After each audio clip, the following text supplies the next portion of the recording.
Hello and good afternoon from New York City. My name is George Heslin and I serve as Executive Director here at New York Irish Centre. On behalf of the Board of Directors at the Centre, I would like to welcome you to the inaugural American Ireland Youth Conference 2022. For 17 years, the New York Irish Centre has shared its interdisciplinary programmes with the Irish community and beyond.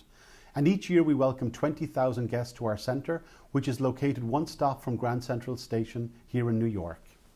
As we embark on the inaugural American Ireland Youth Conference, it gives me great pleasure to thank my colleagues Ryan McNally, Hannah Cecil and Stephen Long, who have planned every detail of this three-day event.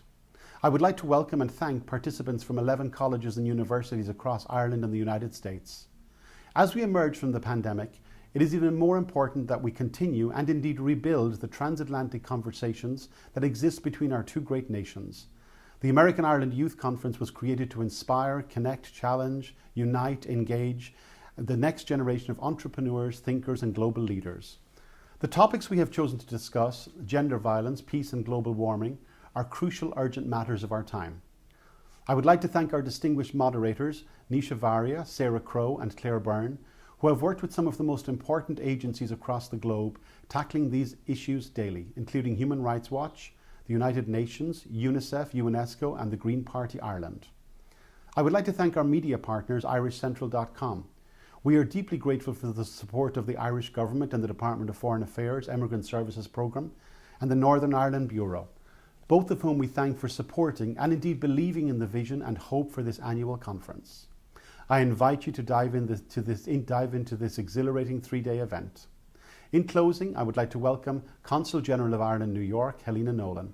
Thank you and enjoy the conference. Good morning and welcome everyone participating in this inaugural America-Ireland Youth Conference, Ireland Today 2022. I'm Helena Nolan, Ireland's Consul General here in New York, and it's my great pleasure to welcome you to this very special event. I've been reading about your programme and I'm struck by the careful thought that has gone into the selection of these topics and issues. Tackling climate change together, understanding conflict and peacemaking efforts, and identifying the causes of gender-based violence. None of these challenges are going to be solved easily or quickly. Only by listening to all perspectives and by sharing best practices will we approach effective responses. And that's where your discussions come in. You're gathered for this conference because of your exceptional expertise and insights. As advocates, researchers and strategists, you're all undertaking important work to identify and promote effective solutions to these problems.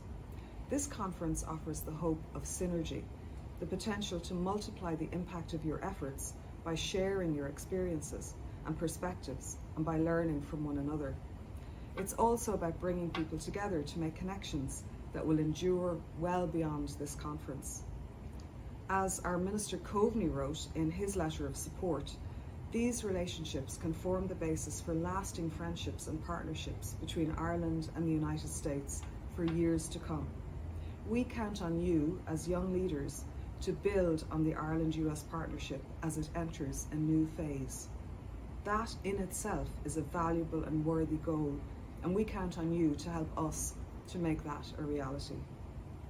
I'd like to acknowledge George Heslin's vision in convening this event and Ryan McNally's work as conference producer. And I want to wish you all the best of luck in your efforts this weekend and to thank everyone involved in making this important inaugural conference a reality. Buen sult, as an accord specialta. Hello everyone. The Northern Ireland Bureau is delighted to be supporting this inaugural America-Ireland Youth Conference, which is looking at a whole range of really pertinent issues for the young people of today that will affect the future of our planet.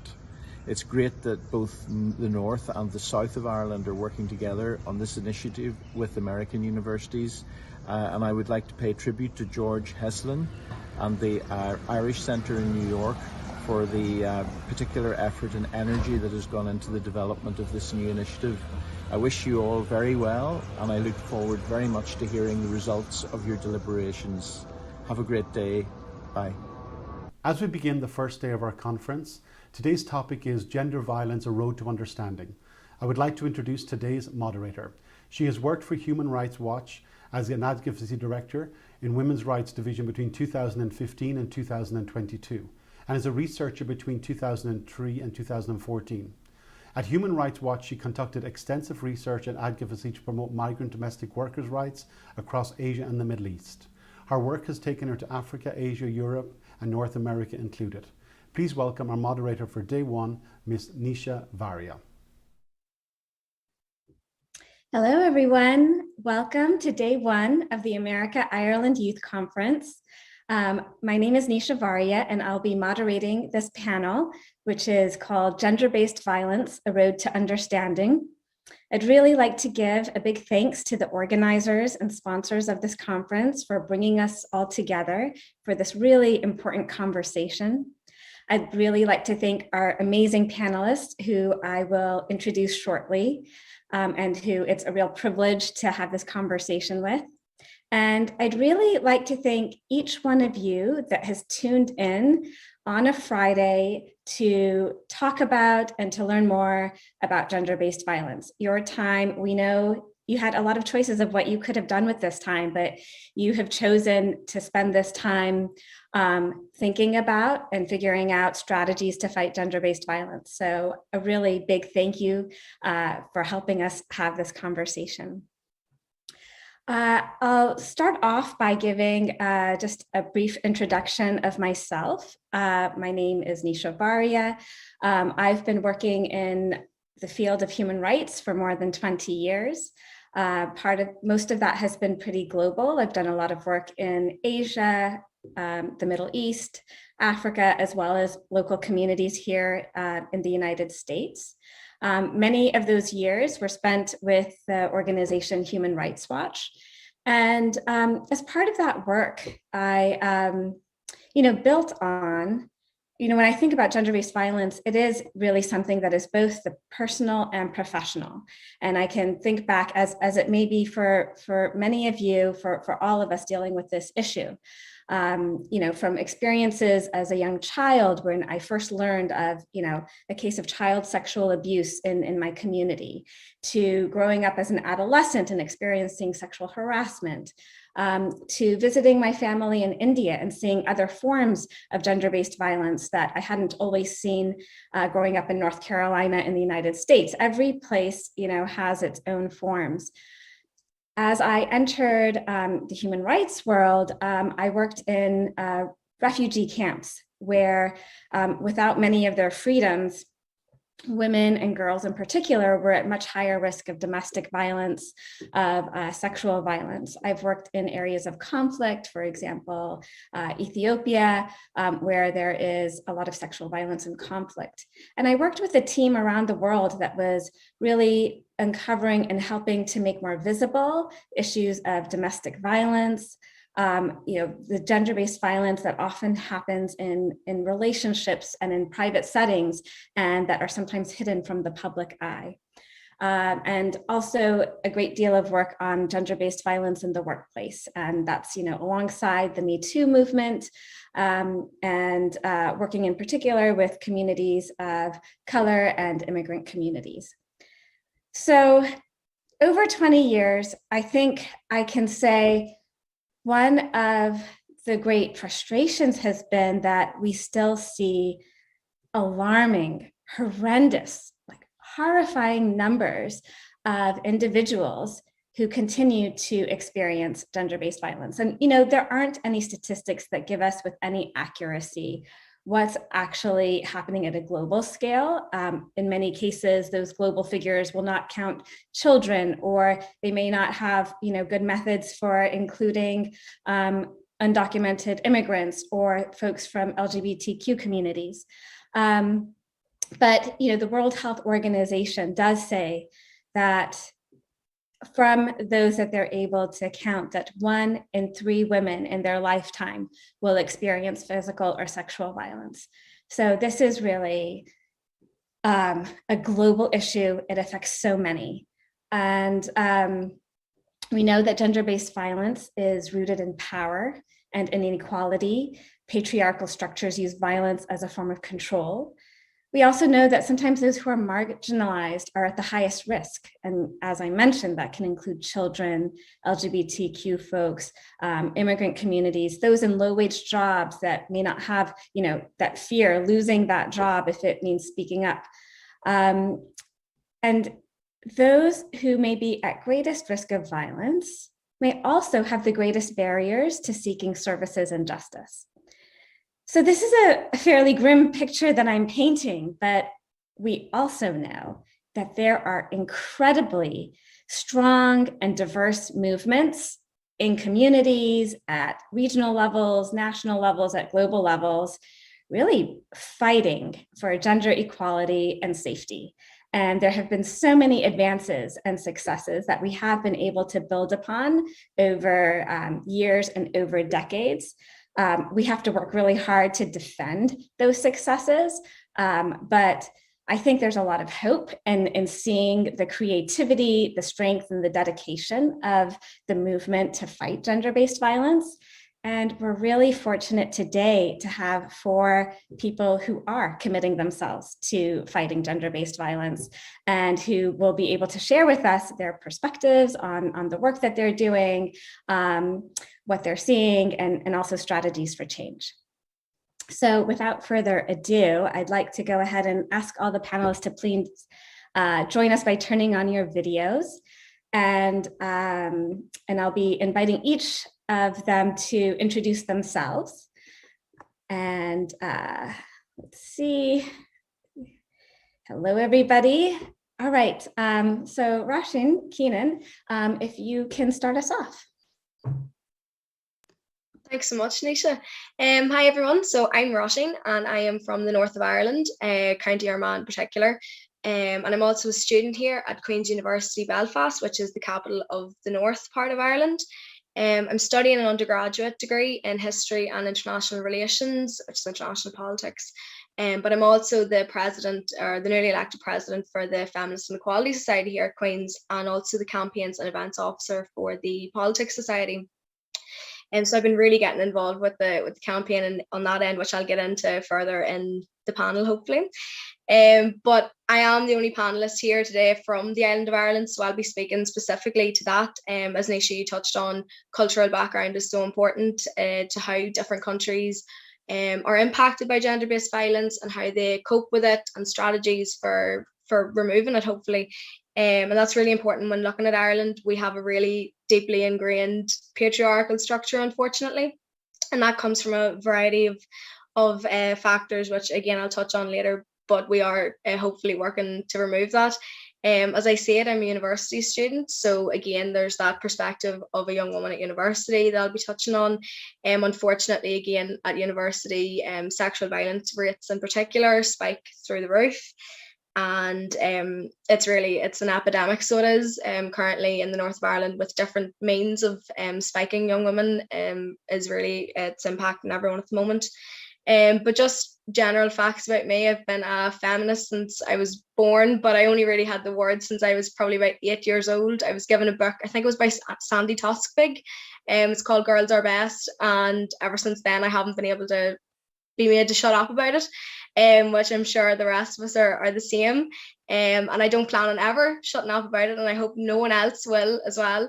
And I'm really, really grateful for the opportunity to speak today. As you said, it's such an important topic. Everyone is impacted by it, and we really need to keep raising awareness and keep going forward with strategies. So thanks so much for having me. Thank you so much. And before we move on to the next panelist, I want to ask each one of you, can you tell us about one way, at least, that you incorporate self-care into your work and into your life? Yeah, so just in a general way, I do yoga and meditation every day. It sounds really, really basic, but I love it. It stops me from overthinking. I would have quite bad anxiety, to be honest. So even before I come on the panel today, I was sitting down doing a YouTube meditation. So that's what I was doing with my afternoon. But even just if the world gets a wee bit too much, which it really, really can, especially with the state of things and having Google at your fingertips, I would suggest maybe just turning it off. It is a luxury and a privilege to be able to do that, but sometimes it is necessary in order to just bring your attention back to the what you're dealing with intimately rather than coping with the problems of the whole world, because it can get a wee bit overwhelming. So I would say that's a good wee strategy. I really like everything you've said. Those are good strategies. All right, now let's turn to an introduction from Kyle Friedler. Thank you very much. My name is Kyle Friedler. I am currently studying at the University of Illinois, Chicago, based in Chicago right now. Did an undergraduate degree in sociology at Loyola Marymount University in Los Angeles. And then I had a minor in women's and gender studies. So focused a lot of my undergrad career on gender issues in a university setting as well. Currently kind of transitioning into a more professional sphere, studying public administration with a concentration in nonprofit management. So I think now kind of moving out of the university setting and into management, human relations,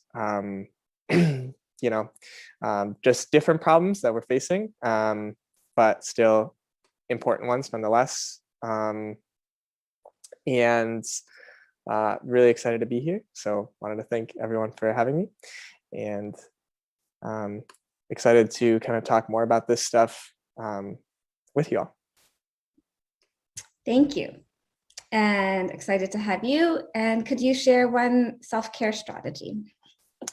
Well, one thing I enjoy doing is kind of just slowing down often. So often in the mornings, I will kind of slow down. I take my time in the morning. Once the day gets started, I feel like it's very difficult to find moments for yourself. So often, I'll have my cup of coffee in the morning and just like prepare myself for the day, like mentally and physically.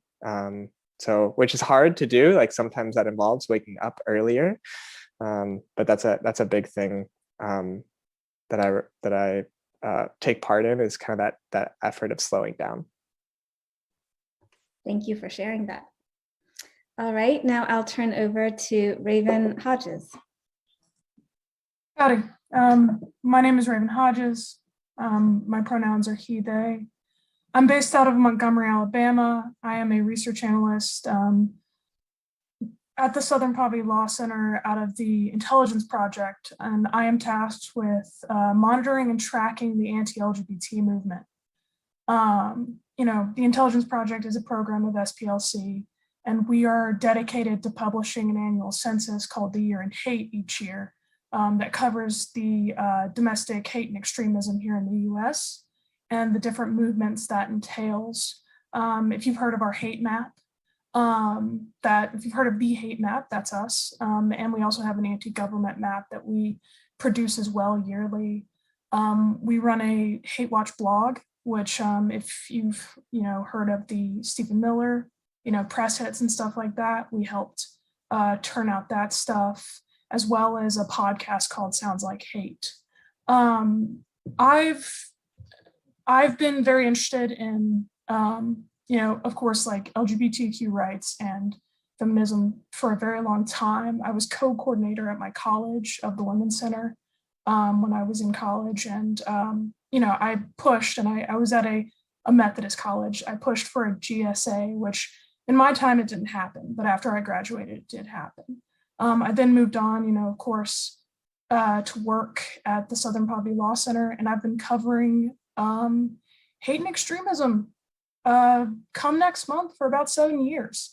I started out by doing data entry on hate crimes, monitoring and tracking the anti-government movement, and of course the anti-LGBT movement, which I've always had a special interest in. I helped create the anti-Semitism listing that we now have, and I worked for a brief time on the Black separatist category, which resulted in the collapsing of that listing back in 2020. It became clear doing this work that we needed to adjust our anti-racist listing and how we looked at these groups, because the listing had both some inconsistency in how we view racism here in America, as far as it being prejudice, plus power. And it created a false equivocation between white nationalists and Black separatists, right? Where one group has been disenfranchised and oppressed for centuries, and another group if not that ideology, was helping to support and even may have originated that oppression, right? So we dropped that listing and sought to have a more, equal view of those groups. I'm now working on anti-LGBT groups. If you've heard of groups like Alliance Defending Freedom, Family Research Council, or the World Congress of Families, those are all groups listed by the Southern Poverty Law Center. And a majority of the two groups out of the three that I've listed have showed vehement support for the overturn of Roe v. Wade. ADF in particular drafted the 15 weeks ban that we are seeing at the Supreme Court level attempting to gut Roe v. Wade. And ADF also drafted our first anti-trans sports ban here in the US and Idaho. There's deep connections between the opposition here in the US to the reproductive rights and LGBTQ rights.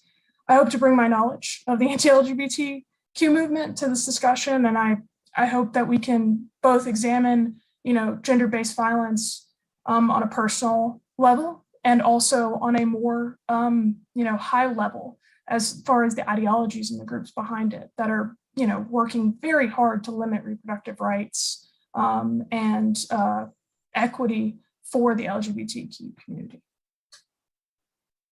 Thanks so much, Raven. And just a note to the audience, if you look at the Southern Poverty Law Center website, these are really important public resources. Is the hate map and the Hate Watch blog, and it provides an understanding of the organizing that's going on. And so if you're not familiar with it, I would really encourage you to check it out. But Raven, being immersed in monitoring hate groups and extremism, please tell us, some of the self-care strategies that you use. As someone who's currently in the process of transition as a trans man, I've sought a community and built a friend group and a support network. I'm from Alabama. I'm in the South, where right now there was recently they tried to pass a sports ban, anti-trans sports ban for trans youth, and prevent trans healthcare for gender affirming care for kids and trans youth. And so I've sought that community and that network, and it's I really rely on my friends and my family to keep me up in these times that can be very difficult. And I always, I try to unplug as much as I can. There's some stuff that you just don't need to give your attention to, right? You got to protect your energy, if you will. And that's a big part of it. And I'm a big proponent of rest is resistance. Resting is a form of resistance, especially in a society that, really pushes us to give. So that's a big part of it for me. Thank you for that. I'm going to carry that with me. Rest is resistance. It's powerful. All right. And last but not least, I'm very pleased to welcome Stephanie Nilva, if you could provide us an introduction. Sure. Thank you so much for having me here, and I'm excited to join this panel. I am the executive director of Day One, and Day One is a youth serving organization in New York City that works with only youth up to the age of 24. And we focus on prevention and direct services for young survivors of intimate partner violence. I didn't mention my name, though it is on the screen, Stephanie Nilva. I use she, her pronouns. And Day One was founded 19 years ago because there were no organizations focused on the issue of youth gender-based violence. And my training and background is as an attorney. I really only practiced law for a hot second, but did some family law and domestic violence law during my brief career as an attorney, and only working with adults. And that is tremendously important work. Day One does that work as well. But there is really an absence of attention to prevention. As attorneys, as social workers, a lot of different professionals come in after the fact. And there really was no one out there that was looking at how does this issue come about, we were talking to clients every day and tracing their histories, and we would hear, this all started when we were dating, this all started before we got married, and people sometimes would make what in the moment was a reasonable decision that, oh, things will calm down after we settle down, after we have kids, after we get married, something like that. And unfortunately, things would get worse. So it was really important to think about how could there be an organization that would focus on a combination of prevention and also direct services. And if you're hearing New York City in the background, sirens, I'm sorry about that. I think that what is still the most exciting thing about Day One's work is the combination of prevention and intervention services, because both inform the other. We have clients who come in all the time and talk to us about new forms of technology that are being used to stalk them, or different experiences they're having in a school setting, and we feed that directly into the prevention and awareness activities we have. And then we've also worked increasingly over the years with youth leaders, because young people are the best folks to bring the message to their peers. And so training young people about advocacy, about organizing, about how to become the next generation of leaders in this movement. And that's been really exciting. They go back to their schools with a newfound knowledge base about intimate partner violence, about how to be a support system for each other, about how to identify warning signs, and they join us in educational activities as well. I can stop there. I think we'll probably cover a lot more later. Thanks so much for that and for the really important work that you're doing. Can you share with us a self-care strategy?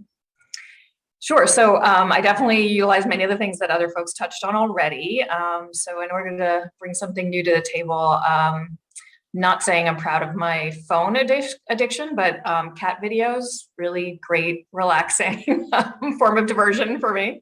And then I would also say, I live in Manhattan, in New York City. I work in Manhattan. It is a stressful place on its own under the best of circumstances. So one of my self-care strategies is getting out of the city, trying to get a view of the ocean or something a little more calm, and listen to crickets instead of sirens on it as much as I can.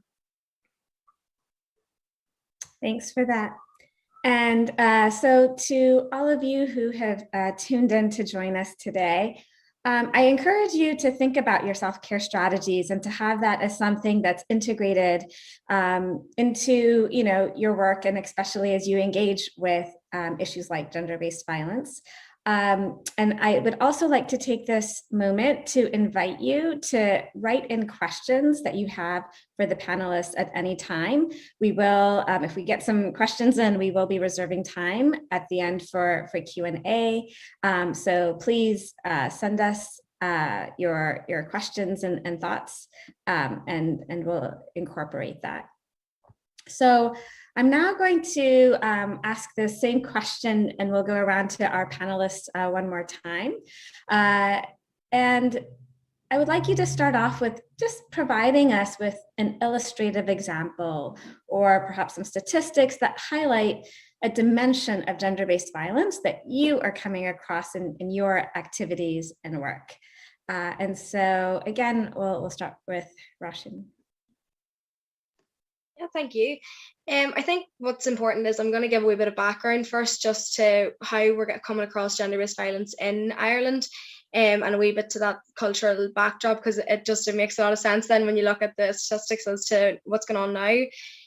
So I'm going to talk about two things. First of all, I don't know how familiar you are with the Troubles in the north of Ireland, but essentially what happened was a 30-year ongoing conflict or war in the north part of our country that led to 3,500 deaths of citizens, etc., etc.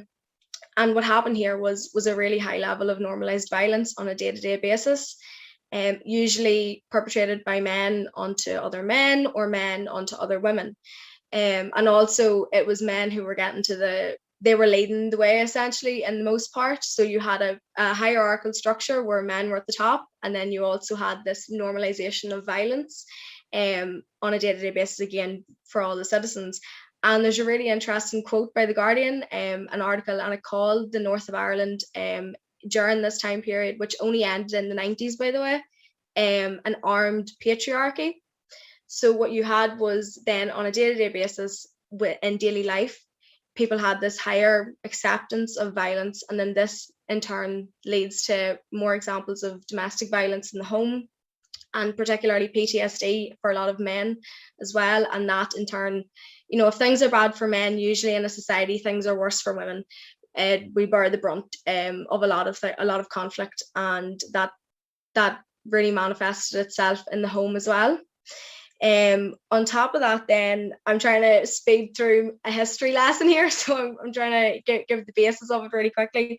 But we also, I don't want to say a theocratic state of Ireland, but the church has a lot of things to answer for in terms of gender-based violence all across the island of Ireland. It led to quite a bad purity culture, victim blaming, a really repressive society, especially when it comes to women's sexuality, owning your sexuality, what are you wearing? And then that again impacts rape victims up to this day. I mean, the subjugation of women has happened in Ireland for centuries, and gender norms link into that. I'm sure you might have heard of the Magdalene laundries of Ireland, or the mother and baby homes, where essentially if women, you know, took control of their own sexualities and they had intercourse before marriage, and this led to them being pregnant, they were put into essentially what was workhouses for women, and then their children could be, then whenever they birthed them, would be stripped from them, put up for adoption without their consent. And also, unfortunately, a lot of these women might have actually also been victims of rape and or incest, and the cycle continued after they left and would be put back in, and not a lot were put in through their own volition, they were put in through their families. And the reason I blame the church is because these were ran by the nuns. It was state-sanctioned violence against women on a daily basis, and it was sanctioned also by the people of Ireland. And it's really awful. If you want to look into it yourselves, there's heaps of films about it, and unfortunately a lot of the children who were adopted, some of them actually ended up in America. So there's a quite a horrifying we link there with our countries. But the reason I bring it up is because you have two examples there. Number one, of how violence has become normalized in our society, and this impacts women on a daily basis. And secondly, how sexual assault victims, that mentality is still there. These aren't horror stories from hundreds and hundreds of years ago. This is the Troubles that ended in the 90s, and the last Magdalene laundry home also closed in 1990 as well. So we're only 30 years on. We are the children of the generations that had to deal with these horrifying gender-based violence on a daily basis, and we're still seeing that nowadays. I know that we might touch on legality later on, but I'm just going to touch on one wee case before I'll let everyone else speak on the same topic. But we saw a case in 2018, I think it was, where a 17-year-old girl, and it always stuck with me because I was 17 as well whenever this case came out. She was raped, and within her trial, the defendant, their lawyer turned around and took out a pair of thongs that were like the ones that the victim had worn at the time of the assault, and used it to justify that because she had worn these, that she clearly had been asking for it. And I think the lawyer actually said, we must take into consideration what she was wearing. In lieu of the evidence, let's look at what she was wearing instead. And the rapist got out, unfortunately, which is what we see in most of these cases actually. But what actually came out of that was thousands of Irish women took to online and posted photos of their own underwear saying, does this mean consent? But unfortunately, we have a legal system that believes that, yeah, it actually can mean consent, which of course we know it does not. But those are just some examples, just a really brief overview of the sort of entrenched mentalities that we're trying to fight against. You know, we're only university students here with the Feminist and Equality Society, and we're only growing up into this world and trying to cope with it. So it's quite a big undertaking, but if we can even just change it in a small way, I think it's really, really important to start doing that on a daily basis. And education is so important, particularly of younger generations, because we are the future. And let's hope to make a future that, you know, if I have a daughter, I don't have to tell her that her thong means consent. Do you know? Sorry for that really depressing ending note there.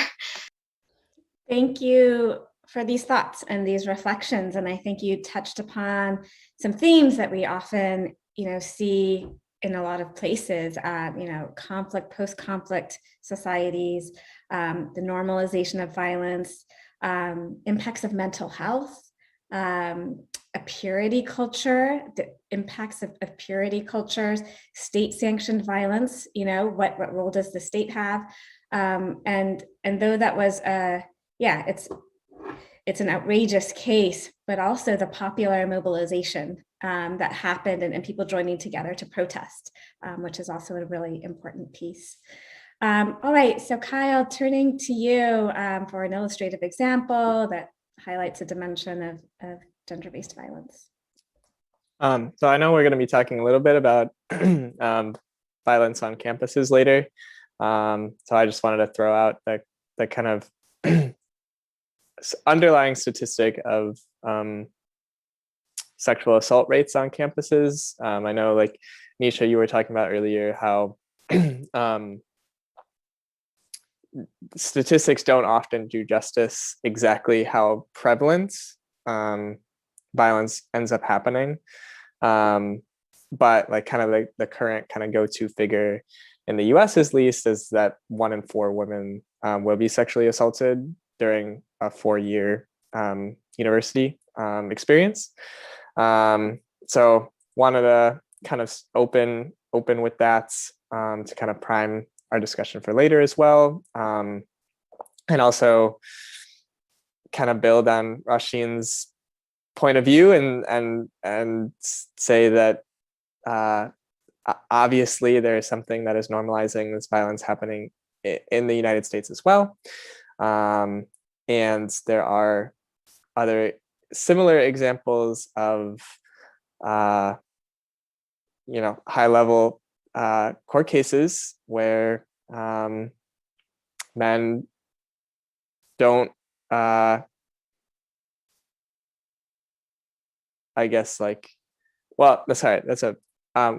men are getting off is not the correct terminology, but getting away with instances of violence, and there is no justice that's happening. So that's what I'll share. I'll share. Thanks for that. Yes, as we were planning for this discussion, violence on campus is something that we hope to go into in more detail. So thank you for that. Okay, so turning now to Raven. I just wanted to take a minute to processing what Roshan said, because I can echo. I graduated from college not that long ago, and a couple of years ago, and my experience was similar. Is that there isn't a lot of justice for victims of sexual assault on college campuses. I think a majority of it occurs against AFAB and or assigned female at birth, and to women, of course. And I've even known guys who experienced things of that nature. So it's a very multifaceted issue, right? And echoing what Kyle said as well, is that a lot of the young men who perpetrate this stuff get away with it. And even worse is when it's perpetrated by women to men, it's seen as a demasculizing thing for a man to come forward. And I think that's definitely an aspect that needs to be talked about. I do want to shift a little bit over to anti-LGBT stuff, because that's another layer of this, right? So in the past 2 years, the anti-LGBTQ and specifically anti-trans legislation has surged in the United States. This past year, it was 238 bills that were introduced. And according to the HRC, in 2021, there was 250 bills introduced, and 70 of those were enacted into law. Since 2018, there's been 670 bills of anti-LGBTQ legislation that has been introduced into our state and local levels, right? And there's no coincidence. There's obviously a deeper level of mobilization from high level and well-funded, well-connected groups that are extremely well organized. And to speak about, what Roshan was talking about with the church in Ireland, I have to say that, the Christian right is the guiding force here in the United States behind a lot of the anti-LGBTQ and reproductive justice pushes to regress our hard-won rights in the United States. And to, bring it on a lower note, so far this year, 11 transgender and gender non-conforming individuals have died by being fatally shot or by other violent means. Last year, that number was 57. According to the Human Rights Campaign, and they had to use the terminology at least due to the fact that, local stations and, local municipalities don't always cover or will misgender the victim of such violence. So we don't have a good understanding of that, but we do, 57 was, I think, a 13 number increase from the previous year. It has been steadily climbing here in the US. So when you think about that and the landscape of legislation and the kind of rhetoric that we're hearing, before I get into the rhetoric, in May, this time last year, the Williams Institute of UCLA released a study of LGBTQ workplace discrimination, where 45% of those participants reported experiencing unfair treatment, being fired, not hired, or harassed on the basis of their sexual orientation and gender identity. And so when you hear this resurgence of anti-gay smears of groomer rhetoric, which dates back to the 70s, right, here in the United States, to try and silence opposition to erasure bills and, anti-critical race theory, which it's not critical race theory that's being taught in our local schools or elementary schools. It's just, comprehensive history of what has actually happened. When you hear that kind of rhetoric being used and that there's a gay agenda to sexualize and indoctrinate children, that dates back to the 80s. There was an anti-gay researcher who he was a psychologist. He had his psychologist license revoked. He's been disgraced by both the American Psychological Association and the American Sociological Association. Back in the 90s and the 80s, he was disgraced. His debunked studies, played a role in affirming such outrageous claims, and we're seeing that stuff echoed. Alliance Defending Freedom, Family Research Council, they echoed his studies. They promoted his stuff as early as as late as 2012, before taking that stuff down upon, a lot of public ridicule and embarrassment. But nonetheless, these organizations have seen millions of dollars in revenue increase, tens of millions, actually. I mean, FRC in the past 10 years has gone from being a $20 million revenue outfit to a $23 million, and ADF has gone from being a $34.5 million revenue-based organization to $76 million in contributions in 2021. So these groups are capitalizing on this power. ADF is, the group that helped, and I'll get into this more as we discuss it later on, but they drafted this 15-week abortion ban. They bragged about drafting it, right? they're behind the amicus briefs that are being filed in favor of the abortion ban that's gutting Roe v. Wade. So there's a very deep, high-level, well-connected, groups here in the United States that, even tend to cross over to the UK and other parts of Europe to try and promote such awful legislation against the LGBT community. So that's a big part of it as well. And I hope we're able to hit on that. Oh, thank you for giving us a sense of the extent to which these groups are organized and funded and some of the history behind it. It's pretty sobering. But I think we also see kind of the interconnectedness of a lot of different issues. So yes, something we will delve more into as our conversation progresses. Thank you. All right, Stephanie, turning over to you to give us an illustrative example or some statistics highlighting a dimension of gender-based violence that you work on. Sure. I'm going to throw out some statistics. I'm going to also say a little bit about data in general in this area. So the first is that at least in the US, we see that about 1 in 3 young people are affected by dating abuse. 1 in 5 experience physical or sexual assault on a nationwide level. So the difference between the two numbers are non-physical affecting things such as verbal abuse, emotional abuse, technological abuse as well. And I assure you that the young people we assist talk regularly about, unfortunately and somewhat painfully sometimes say, I would rather be hit than the kind of debilitating emotional abuse that can show up in abusive relationships, right? So that is really just utterly undermining and can completely just incapacitate somebody, especially youth who are honestly in their formative stages of their identities, right, and their development. So having that, they're supposed to be creating autonomy and creating independence and building their identities, and instead they're being undermined and that autonomy being taken away by somebody exerting power over them.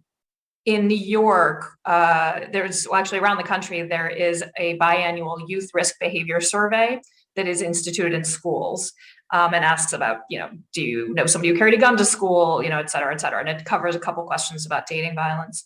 And in that survey in New York, it finds that 1 in 10 young people have experienced abuse in a dating relationship within the past year. So that's really important because if you're 17 and you experienced something for a year, when you're 15, you're not showing up in those numbers, right? So the numbers are just as high as the original statistics I gave.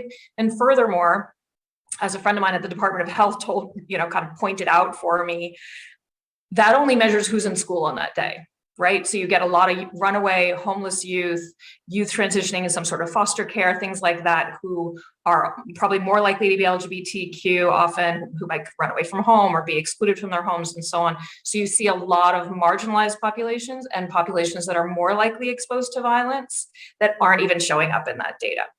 So those are a couple big ones. And then the last one I'll mention is that young women 16 to 24 experience more domestic violence than any other age group. So nearly triple the national average. So it's huge. And when I'm talking to an adult population, I usually have to kind of go on. I mean, this panel is primarily with a youth audience, so I don't know if there's a lot of skepticism around that. But with adults, I often have to remind them that this is not as surprising as it might seem. I will acknowledge that, as I mentioned, I was a lawyer assisting adults. And back in the day, if you'd asked me how often is this happening among youth, I would have been way off or had no idea.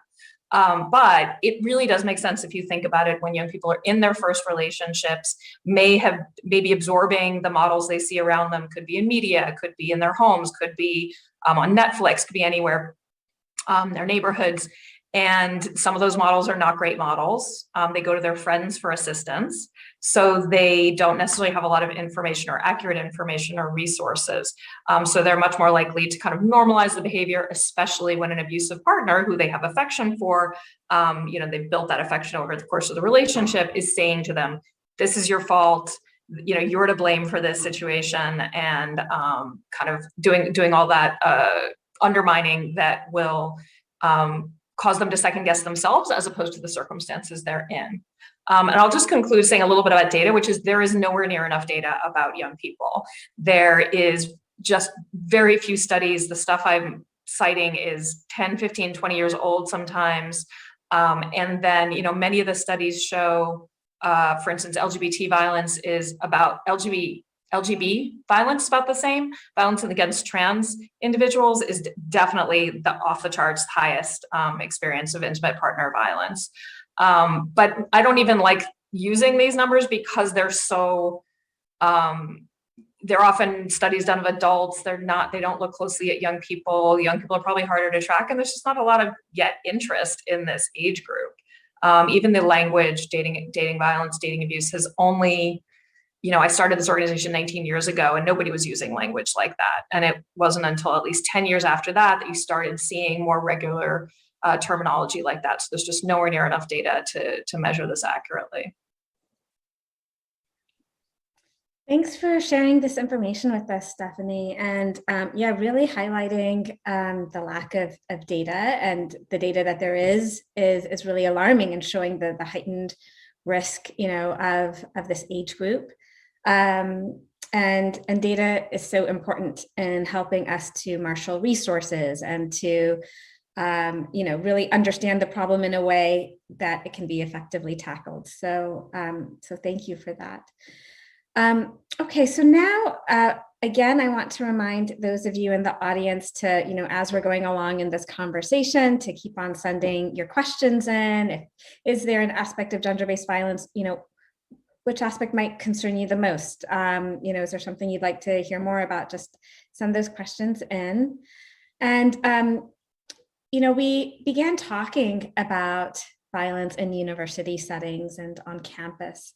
And so I'm going to turn the next two directed questions to Roshan and Kyle. You're both in these settings. What do you see as the most urgent concerns to tackle? And specifically, what are some strategies for doing so? So this time, Kyle, why don't we start with you? All right. So one project I was involved with during my undergrad was focused on actually like the sexual assault prevention training. So actually great to talk to Stephanie here who does some of that, but on a different level, because US schools are mandated to have some like alcohol abuse trainings, sexual assault training, and there was this psychology lab at LMU that did kind of a deep dive into more specifically like the alcohol abuse training, but I think there's some carryover between the two, and I kind of linked them when I was looking into this. But a big finding was because the training is mandatory, there's a really big negative feedback loop that happens to it. And a lot of the training right now there's a lot of great minds working on it. But there's a huge lack of change that it's actually promoting. And some of the issues with that is that there's not enough like gender-based training. So, maybe your school might separate a sexual assault training for men and women, but how does that look in terms of like the content you're talking about, and does it adequately address like that men are 80% of the time the perpetrators of the violence, and does it address that what you're wearing is not consent and that kind of thing. So it was a project that I was involved in, looking at specifically like LMU's own system, what they call the LMU Cares. And then later on, a couple years later, more recently, I found this scholar from University of Michigan. Her name is Dr. Nicole Badera. And a lot of her work studies how like Title IX and sexual assault survivor policies at institutions end up perpetrating sexual assault and violence and silencing survivors.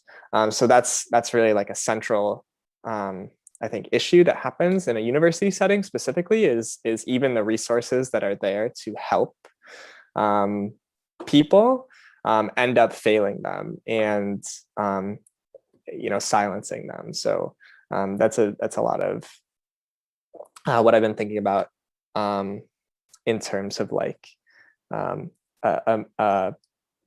most urgent concern in a university setting. Thanks for that.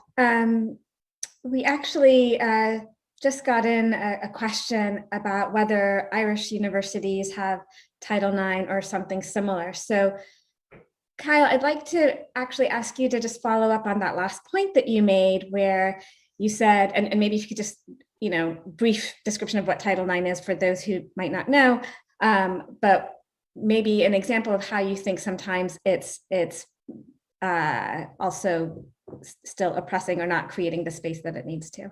And then we'll turn over to you, Roshan. Well, Title IX is a lot of things. Simply, it's a policy that instates like equal based treatment for men and women across organizations. In universities, that manifests in a lot of different ways, whether it's NCAA sports having equal amounts of men and women scholarships and teams at the university, or if it results in the Title IX office, which is a part of a university that is making sure that the university itself is compliant with offering up equal opportunity. So one of the often one of the functions of the Title IX office is to take in and investigate sexual assault reports. And that often manifests into blaming sexual assault survivors for their sexual assault. And across the board, across universities, there's a lot of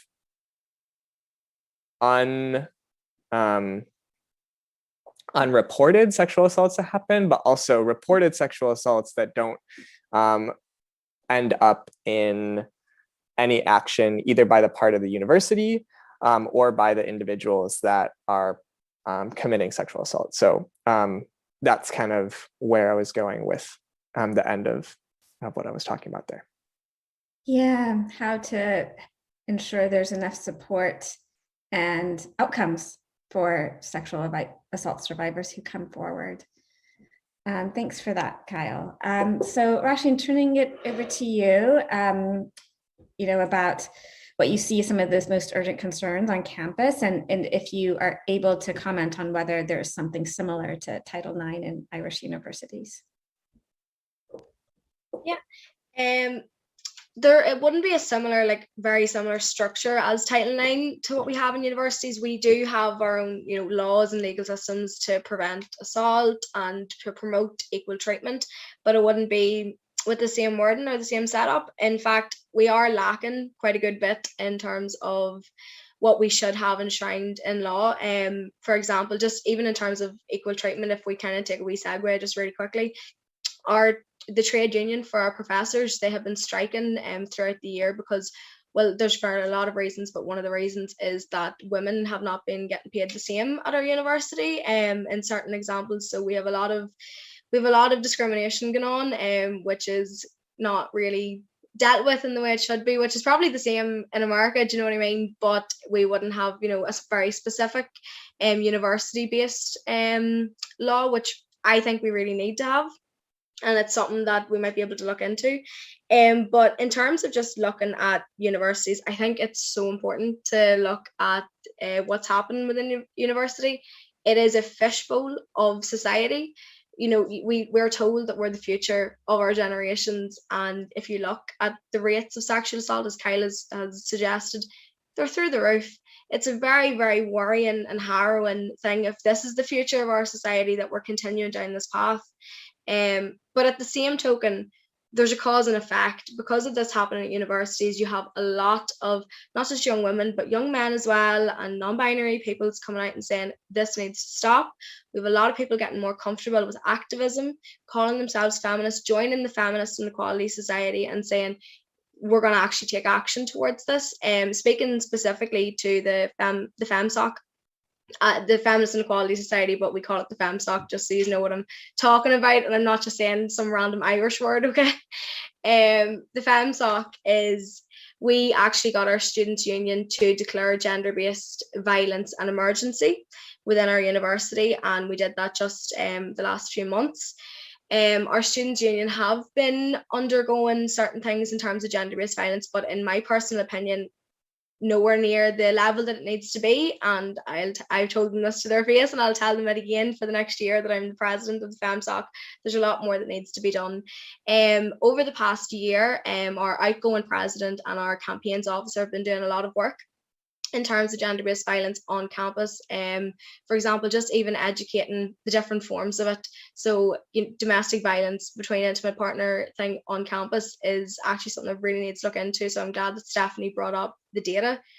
We're lacking in data. It really feels like no one cares almost about the data for young people. It's very much pushed to the side, and it shouldn't be. But I specifically would look at the rates of sexual assault violence. In the last few months around St. Paddy's Day, we, as everyone was out celebrating, unfortunately, a young woman just up the road from where I live here at University Accommodation was pulled into a house in the middle of broad daylight and assaulted and attacked. And that's just one of God knows how many examples I could give you, but I'll not, because we'd need about 3 hours for me to tell you all the cases that have been in the past few days. The rates of sexual assault is harrowing. If we take away one thing from today, we need to look at universities for that. What is needed is mandatory consent talks within our universities. We don't have that here on the island of Ireland. What we do have is, whenever I signed up to join Queen's Accommodation, we were made to watch a video on fire safety. So you have to watch in order to ensure that you don't set fire to your kitchen when you come home from a night out, but you don't have to watch a consent talk in order to ensure that you don't rape one of your fellow students, which is absolutely disgusting, and it will be something that myself and the rest of the FemSoc push for this year. I would love to see something like that enshrined in law, that universities have to provide this before students take up on-site, on-campus accommodation. I think it would really, really benefit, because the state of sexual education, I know it's not great in America. It's really not great over here. The only sexual education I was given in secondary school was a rape talk by the PSNI, which is our police force. The boys and girls were separated. The boys were told not to engage in sexual activity, but if they were, to use a condom. And the girls were taken in by the PSNI and told that statistically we're very likely to encounter rape, and so not to trust anyone, and to be very wary of our drinks. And we were shown a video of a girl being assaulted by her friend, which did absolutely nothing. As Kyle pointed out, 80% or more of cases are perpetrated by men, and it also did nothing to help male victims, who also wouldn't be able to hear anything about support services. We are really, really lacking here in this country in terms of education, and it is causing that continuous cycle of this patriarchal society. And these young people are growing up not knowing what consent is. People think consent means you don't hear a no. That's not what consent is, and we need to start really, really learning what consent is before you enter into a university setting.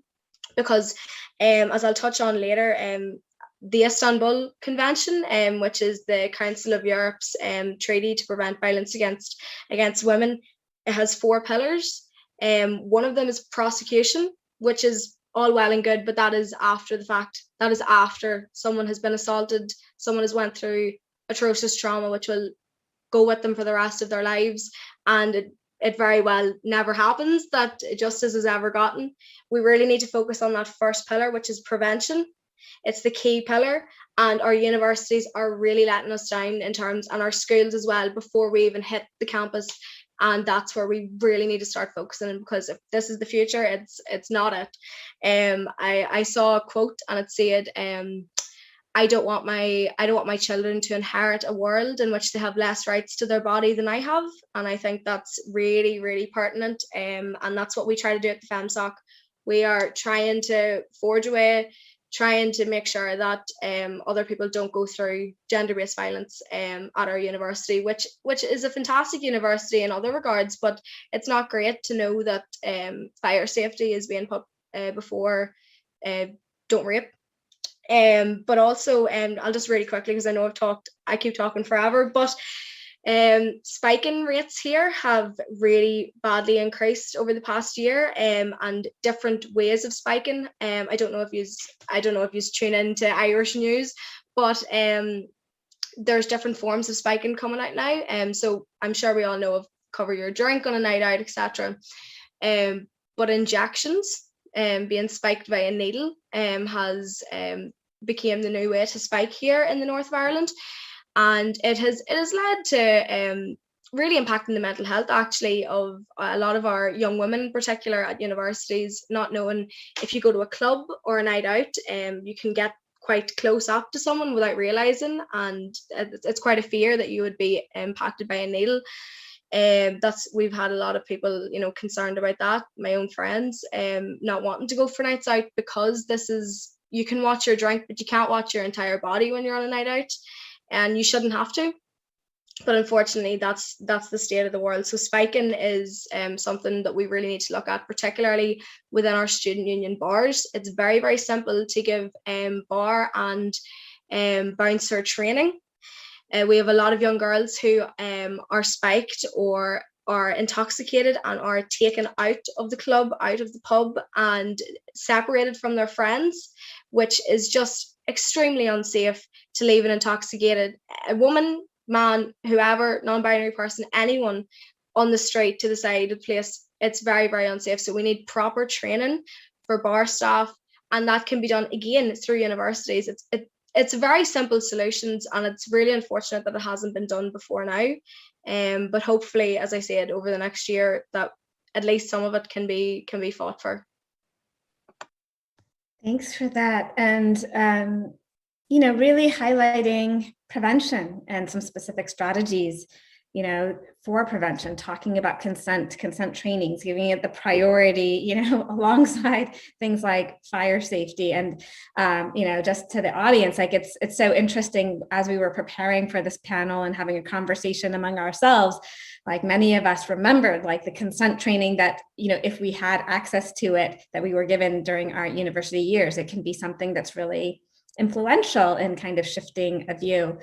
But Roisin, you talked a lot about, a lot of the approaches that just create this climate of anxiety and fear for people. And just to say, we'll see if we have time to touch upon it in the time that we have, but also the differing forms of violence and as they evolve. So you talked about now, like these needles, online abuse is something that we may be able to touch upon in this conversation as well, that the forms of violence can also adjust.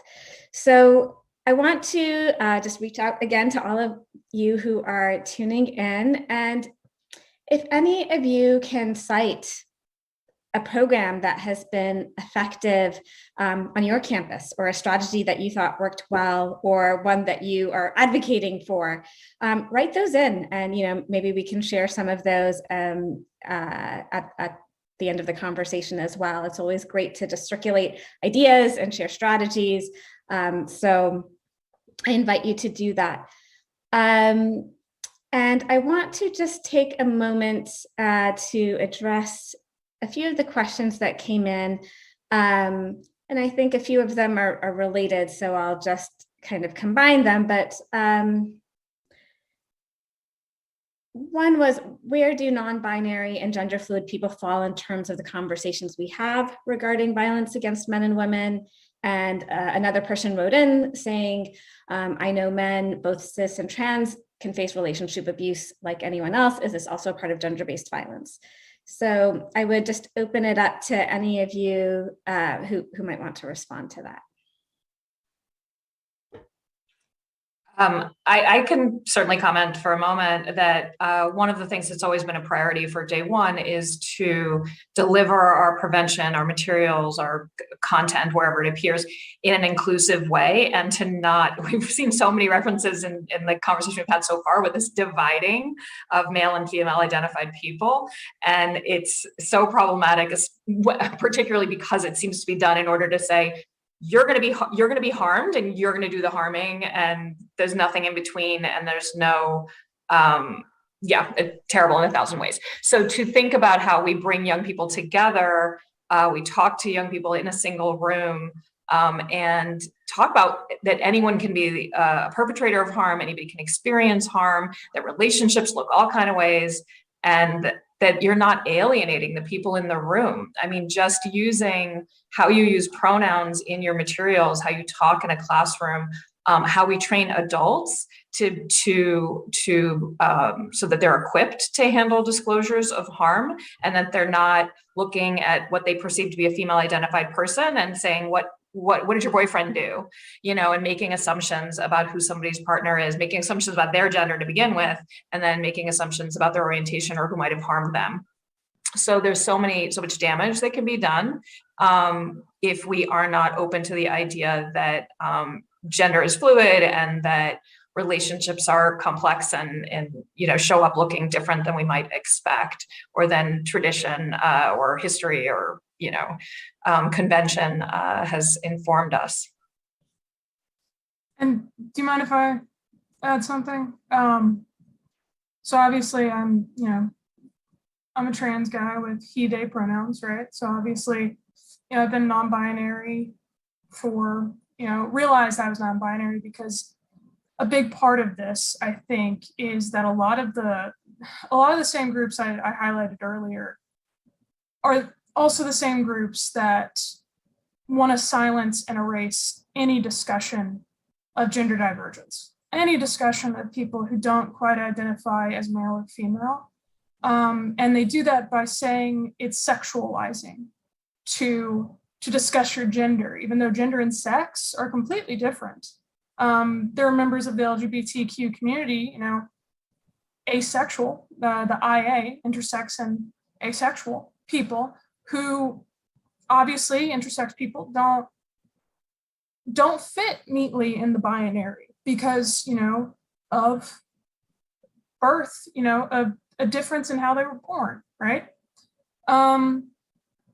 So I think a big part of this is that, especially in the US, and it sounds from Roshan's experience as far as being separated between boys and girls, and that PSA that they had to go through, that there's no real, there's a concerted effort to ignore the possibility that people who aren't neatly in the binary exist. And to be honest, gender and sex, the biggest conversation on the right is that gender and sex are the same thing, but they're not. The scientific community has noted many times that there are individuals, women, who their genetic expression decide to express itself as female, but they happen to have the chromosomes, like half their body had the chromosomes of a man, right? But she was able to have, obviously she identified as cis, but she wasn't technically that. So there's a huge part of this that, it's science, it's biology. We learned this in 5th grade. And it's like, no, the science suggests that gender expression and, sexuality are two separate things. And, just because we're now starting to really allow ourselves to talk about it, our societies are allowing us to talk about this stuff. The data is not there to support that this stuff is happening. I can attest that, looking over demographic data for my own organization I work at, up until a couple of years ago, didn't have the option for what they were calling a third gender, but now is intersex or non-binary. So it's very much a censorship that's occurred, and it's even now trying to be carried over with the Florida Don't Say Gay bill. that was recently signed into law. It's this silence of discussion on people who are gender divergent, right? So that's a big part of it. It's an intentional, like, concerted effort to silence discussion. And I think that's really hindering the ability for us to say, hey, who is really impacted by this stuff? We don't even know who the victims are. So it's very symptomatic of the whole structure. Yeah, if I could just jump in, if we even just look at law as well, I don't know whether it's the same in America, but technically the UK and the North of Ireland comes under UK jurisdiction for law. A man cannot be raped by a woman, because rape here classified, and it's disgusting, because then you can get more lenient sentences for the perpetrator, which the crime is rape. Like, let's call a spade a spade. A person has been assaulted and gone through severe trauma, and yet this perpetrator, who is a woman, can get away with a horrendous crime. And I think that in and of itself is a gender inequality, and it's terrible that victims who are male or assigned male at birth will go through that additional trauma of knowing that not only perhaps will I face a different societal standard after this, but my own legal system won't actually protect me in the same way that it protects women. And I mean, it protects women to a very minimal degree, so that's saying something. But I think that's like an interesting dynamic. I'd love to hear if American law is the same. I think it is. But I had this discussion in college, that part of the reason that feminism was needed was that we're not just fighting for women and AFAB individuals, or individuals who are trans women, gender diverse individuals. We're not just fighting for that, we're also fighting for men's rights to be protected when they're assaulted. That's why that's needed. The way it's codified in law, and this is it's very very tactless in how it's worded, is vaginal penetration is how rape is categorized, which completely leaves out, other than that, it would be sexual assault, but we know it's more. We know that that doesn't strictly define what rape is. That isn't a fair analysis of what it is. So yeah, it's very similar, unfortunately. I would just flag that, of all the things that happen slowly, legislation is one of the worst. And there's nothing national. Ireland's such a sweet little tiny country compared to the US. And I know not sweet in the ways we're talking about, but there's no national standard here, right? So every state is different. You're hearing me talk, you're hearing Raven talk, like our experiences in New York and Alabama are light years apart, even though all the states are behind the curve in this area. So I would just say that, some states might use the word penetration. Some, whether the word rape is in a law is probably kind of fairly unlikely as a general rule across the 50 states. But it really just depends how your state described something. I mean, marital rape was legal. I'm not going to get the year right, but, marital rape was legal till maybe 20 years ago. I mean, I imagine that could still be the case in Ireland even. I mean, Tennessee is trying to lower the law of consent for marriage, the age, completely remove it from the definition so that they can marry, the victim could be married at the age of 12, right? And that could be a way to get away with rape. That's, and that's something that the same, GOP Republican Party that's pushing these anti-trans stuff, calling us groomers, calling people who oppose their legislation, and they're trying to remove the legal age for marriage.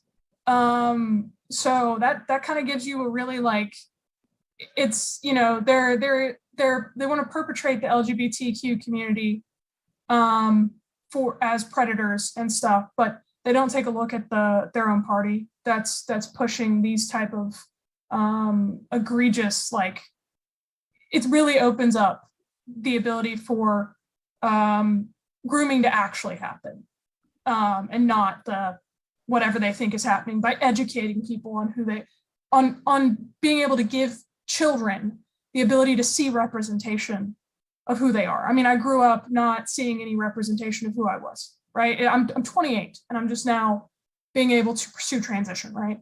So that's a huge part of it. Sorry, I could rant about that all day long. So yeah, no, thanks for all of these comments. And I think that brings us to a part of the conversation that we were hoping to touch upon, which is how do legal regimes like help or hinder, the fight against gender-based violence? Also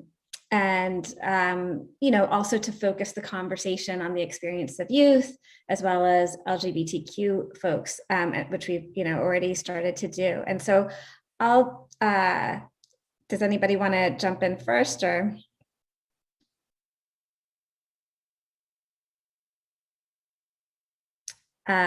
Raven, it seems like you were ready to. Yeah, okay. So I've talked about these groups a little bit. I want to give a little bit of an overview because Alliance Defending Freedom is a Christian right group. They use terminology like religious liberty and natural family and preserving God's, view of marriage between a man and a woman. So they use a lot of biblically based stuff, and we don't list them for their biblical interpretation. We don't list any anti-LGBT religious, criticism for biblical text or anything like that. However, we do list them for, demonizing or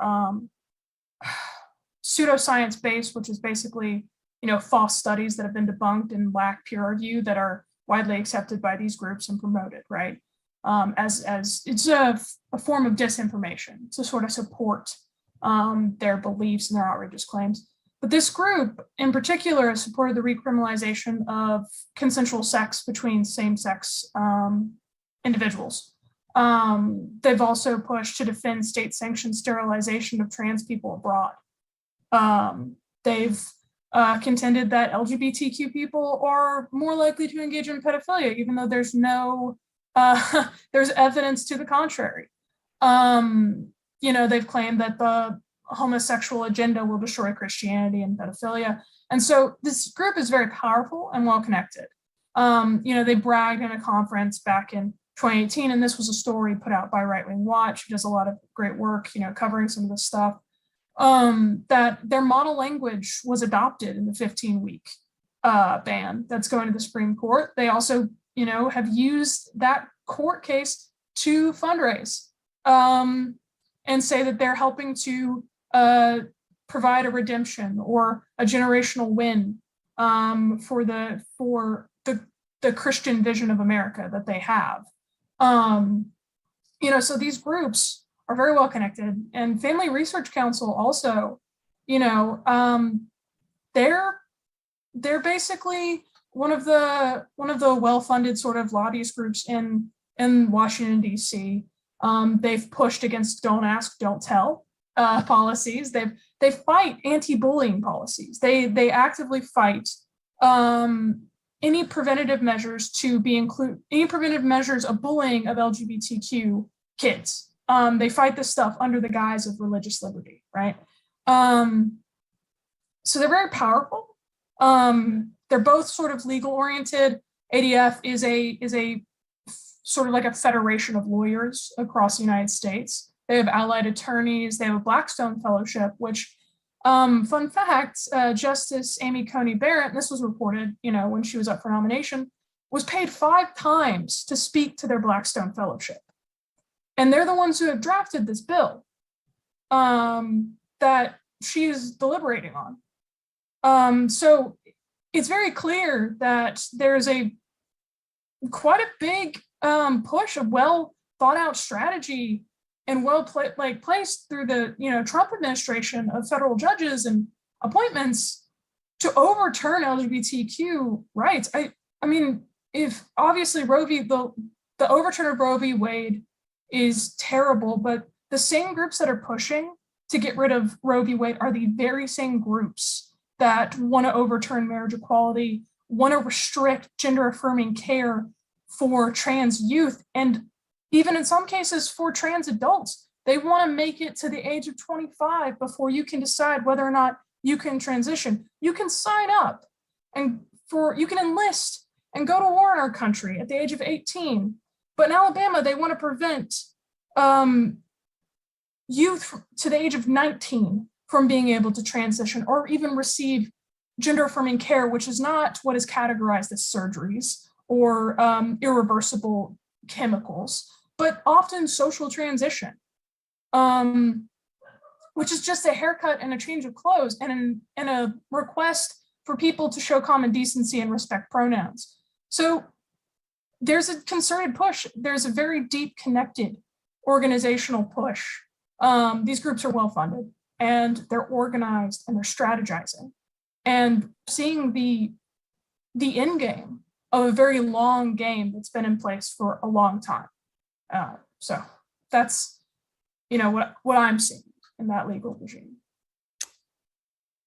Yeah, no, thanks for highlighting that these groups really pursuing a strategy of using the law to advance, their vision of how culture and society should look like.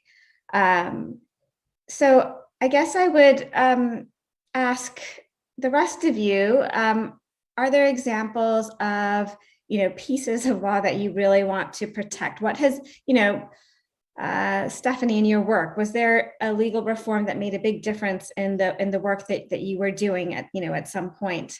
So maybe I'll turn it over to you to answer that. Sure. I said earlier that, legislation is very, very slow. And it is. You see a lot of societal change before you see legislation about things. And sometimes, as we're seeing right now, societal change doesn't go down that road anyway.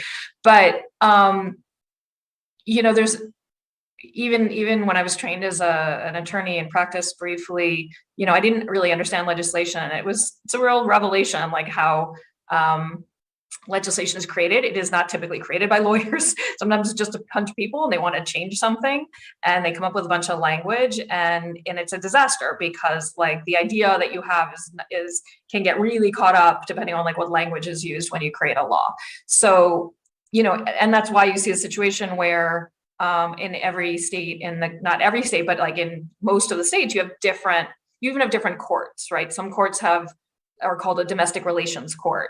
Some courts are called a family court. Some courts are just a civil court. And you might go to one of those places to get a non-criminal order of protection, depending on what's going on in your state. So in New York, prior to 2008, New York has a family court and a criminal. And by the way, the things you see on TV, that's typically criminal court.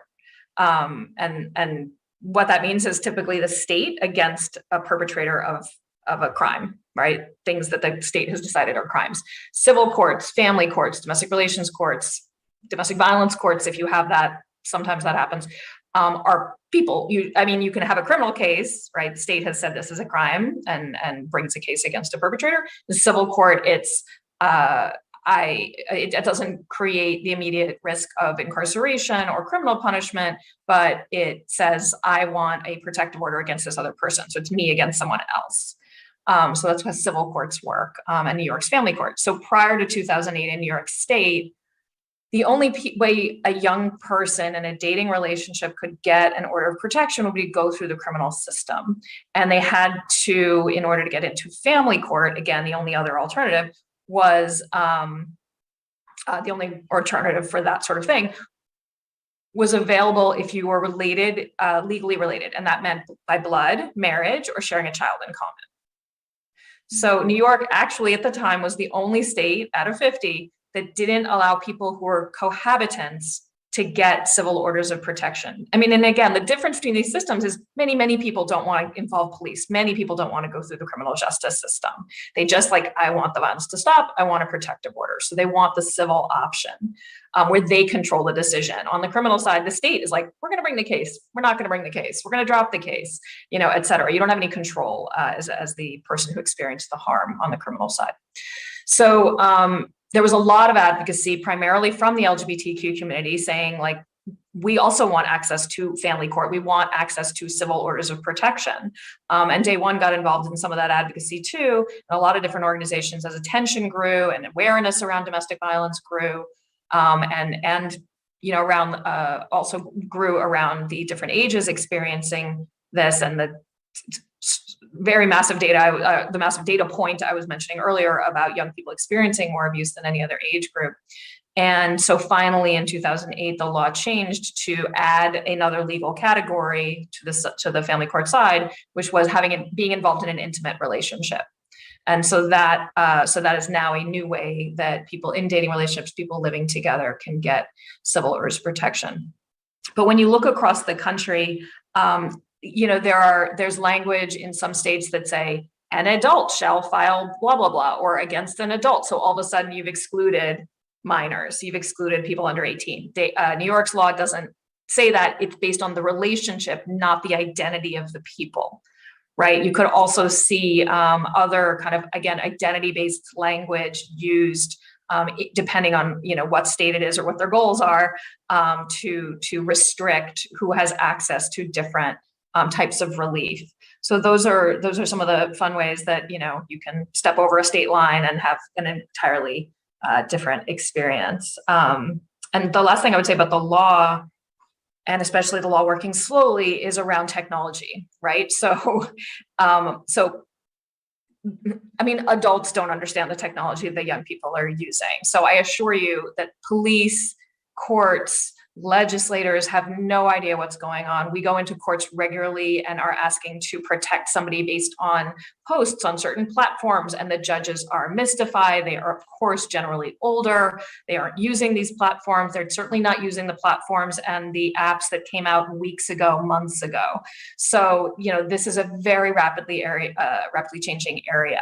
And to even have a piece of legislation that says anything about social, restrict somebody against, posting on social media, restrict somebody from making a false profile, and so on. These are very, very current cutting edge things that just haven't shown up in legislation yet. You're starting to see legislation on non-consensual pornography, or sometimes known as revenge porn. New York City, the locality, and New York State just passed laws about those within the last 4 years, kind of a couple of years before the pandemic. So in those areas, you are, and there's a lot of complexity around that as well, particularly as it comes to young people and minors, right? I always say that, sharing intimate pictures these days is honestly the writing on the bathroom wall of 50 years ago. This is age appropriate testing boundaries, stuff that young people are doing all the time. It doesn't matter how we feel about it, whether we like it or not. It's very common. So sometimes people are rushing into creating legislation around things like that, and they don't take into account that the goal is not to create an entire generation of sex offenders because a teenager shared a private image with somebody who then shared it publicly, whether she did it, independently and chose to, or was coerced into doing it. Even having that picture herself could be a form of child abuse. The law gets very complicated around this area, and we want to make sure that the realities of young people, the realities and the circumstances that young people are in, aren't just wrapped into criminalizing conduct that could be better addressed in a different way. Right. Thank you for that. And that kind of also organically brings us into the discussion of online abuse as kind of a form of violence that we're seeing more often. So it also just, that those complexities of, what should be criminalized, what should be addressed in other ways, ways that the law is non-existent, compromised, very slow to catch up. So Kyle, I wanted to invite you to comment either kind of on, where legal regimes help or hinder, or kind of getting into this issue of online abuse and what kinds of, things you're seeing and ways to address it. Okay, I'm going to take that and kind of run in a slightly different direction and share somewhat of an opposite approach, which is also that online activism, but also online calling out abuse is really important right now. After the Me Too movement, or with the Me Too movement, but also in affirming and like supporting survivors. I had a very good friend who, after kind of like a bunch of attempts that this kind of goes back to like the Title IX office at my undergrad, after a bunch of attempts at kind of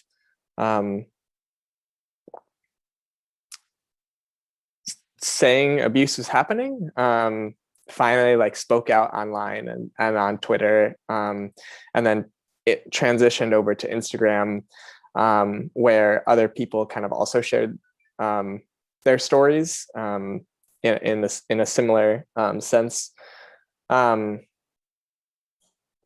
Spoke out online and generated a large like controversy, but also movement about their experience,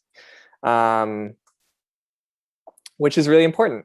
And for them, like it was a kind of a great moment of success, right? Because she was able to share her story. And she had support, but there was also like extreme institutional and interpersonal reaction to that. So that's a huge danger of the online sphere right now, is not only is it a great tool for sharing your experience, but also it's a tool to control and repress and hate on those who are speaking out. You know, coming around, because she raised this issue online, it went through my university's Title IX office, which found that there was no abuse that happened in their final investigation, which it is somewhat an example of not listening to or believing survivors,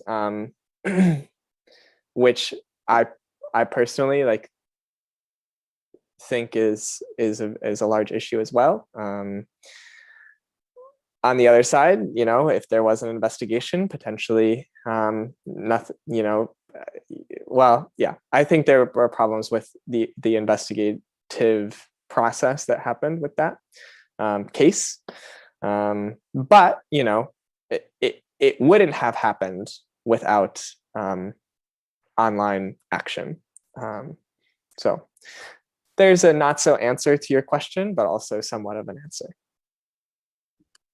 Thanks for that. No, actually, I really appreciate the direction that you took with that. I think it's really important to think about the space and the platforms that being online can create. And the Me Too movement is such an example of that, you know, a disruption of, you know, laws are not working for us, workplace policies are not working for us, you know, this is the step we need to take, you know, and it's changed the landscape, right? And it's created a space to challenge the structures that exist. So I think that's a really important point to make.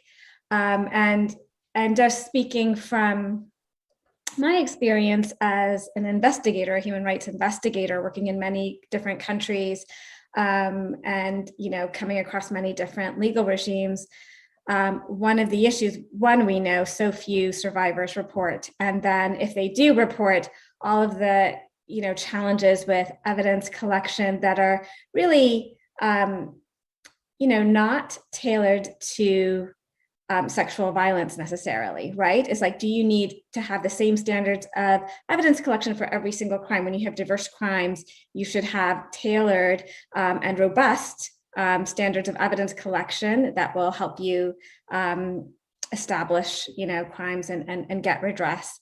And so looking at the adequacy of investigative procedures, what makes survivors supported through a process so that it's a worthwhile decision to go forward, because that's the decision that many will have to make if they do want to go forward. A lot of re-traumatization typically in the process. So, but anyways, to go back to the point of what are the different spaces that being online can make, and using it as a way to speak up.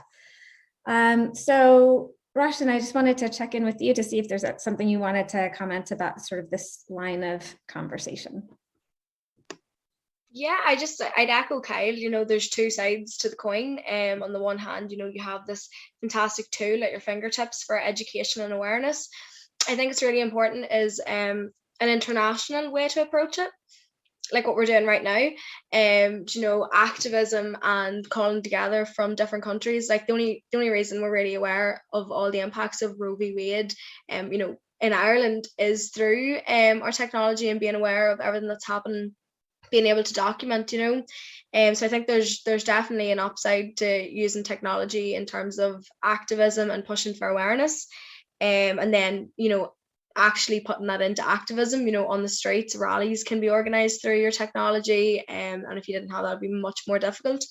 However, there is that flip side, and I am going to take it in like a slightly different direction, but the ease of access. One of the reasons I think gender-based violence amongst young people in particular is so prevalent these days, and again, going back to that sexual violence, I think is due to the ease of access to pornography, and it's a very violent videos that are the most popular, unfortunately. And I think it's creating a culture in which particularly young men who access these streaming services believe that that's the norm, and consent is not something that's talked about in these videos. The woman's enjoyment is not talked about in these videos. There's been multiple researches going on about the actual impact of pornography on young men's brains, their brain activity in the first place, but also in their outlook on life. And it is just another example of how it's normalizing violence in such an intimate way. And unfortunately, it is at the fingertips of anyone who is carrying a phone around with them. Yeah. I do want to add to your point about that. I think that comes back to comprehensive sex education, right? Like, if we have healthy conversations both in the classroom and at home, about what sex is actually about, right? I was fortunate enough that my parents were very open and honest with me and educated me on a variety of things. A lot of people aren't. Back to my groups, but also to your point, this sort of like purity culture that you spoke about in Ireland, it's very much a thing here too, right? So there's a real shaming around, and a lot of people have struggled within like the purity culture and religion as well. And in something I've had to deal with growing up in the South, Bible Belt. I grew up Southern Baptist, right? I don't recommend it personally as someone who was queer. I'm sure there are communities out there who are more accepting that are Southern Baptist, but that's a real part of it. The conversations on sex education are about abstinence. They aren't about protection. They aren't about consent. They aren't about appropriate age in which you should be able to move into that, right? It's about shutting down that conversation. And so people will go and look in the wrong areas to find what they need, to your point. And I think that the amount of shame around what, is big on, say, I'm not going to say any type of website in particular, but we all know which one. What's popular, people aren't going to talk about that with their friends or their family or anyone, that what they're viewing. They're not, because there's a lot of shame and a lot of disgust, and unfortunately, because there is no conversation going on, and there is no, the mentality is to shame upon trying to have a discussion, upon trying to talk about something. And so you'll see, because of no sex education at a reasonable time, that people are more likely to fall prey to actual predators as well, right? So there was a piece done in The Atlantic, and I cannot remember the name to save my life, the title of the article, but I think it was how Republicans are getting sex education wrong, because it is because children don't understand and teenagers don't understand what sex is or what is taking place, they're a much higher risk of assault because they don't know and they don't know how to talk about it, and it's not something that's talked about. And so it's often too late that we find out that stuff like that has taken place. So yeah, I completely agree with that assessment about pornography, but I also think that, pornography would not be an issue necessarily if we had comprehensive sex education. I'm assuming both in Ireland from what you told me with the PSA, and here in the United States as well. And even, growing up in the South, when I got my sex education through high school, I was, we were told about heterosexual sex. We were not informed at all about, same-sex sex, right? So it's a blinding sort of experience, both for the LGBTQ community and also for girls and boys, people who identify in the binary, right? So if we were having open, honest conversations and shame-free conversations, I don't think it would be this bad. It doesn't have to be like this purity culture, this shame that's being perpetuated by these groups in particular. Like, they're vehemently against sex education, and they use LGBTQ indoctrination, like talking points, to shut down sex education. And that is putting children at risk. That is putting the youth at risk of being raped or assaulted because we can't talk about it. Yeah, I think there's no way to emphasize the importance of comprehensive sexuality education enough. And, as we talk about prevention, as we talk about equipping people with tools to, to navigate the world, it's just so important. And I just want to kind of flag that we have about 15 minutes left in our conversation. I've been trying to integrate some questions from the audience as we've gone along. So if anybody has burning questions, I can't integrate all of them into the conversation, but I'm trying my best. So please send them in if there's something you hope to have included. Stephanie, I just, kind of building on this issue of knowledge and education and awareness, if you could touch upon, in your work, if you see any sort of common misperceptions or myths around intimate partner violence, or something that, you would want to make sure that everybody tuning in today is something that they know. Yeah, I mean, I think the biggest one we've covered on the subject of, like, it's not happening, or, that's just the minimization that adults would bring to youth, particularly teenagers, the language, at least in the States, around kind of puppy love, it's plenty of fish in the sea, kind of really minimizing, as if all of us as adults were never teenagers and have completely forgotten the intensity of our first relationships. When I'm giving trainings to adults, I consistently start with like a visualization exercise, like close your eyes, try to remember how strongly you felt. I was 100% going to marry my boyfriend at 16, like certain that was going to happen, right? So, adults just can't get this right. And then they're the ones, making legislation or creating access to resources or information too often. So what we need, and this kind of wraps in a lot of the different comments we were just hearing, is a piece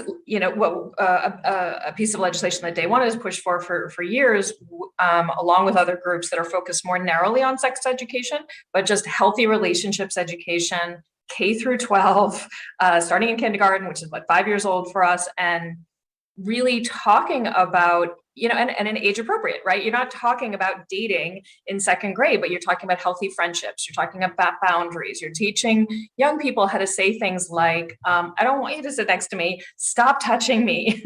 You're talking to adults about not forcing kids to kiss grandma goodbye, to give them a little bit of bodily autonomy, to let them make choices for themselves, to teach siblings that when your brother or sister says, stop tickling me, you will stop tickling them, because, until they're like, oh, okay, I guess we can keep playing, right? Like, just understand that your words have import.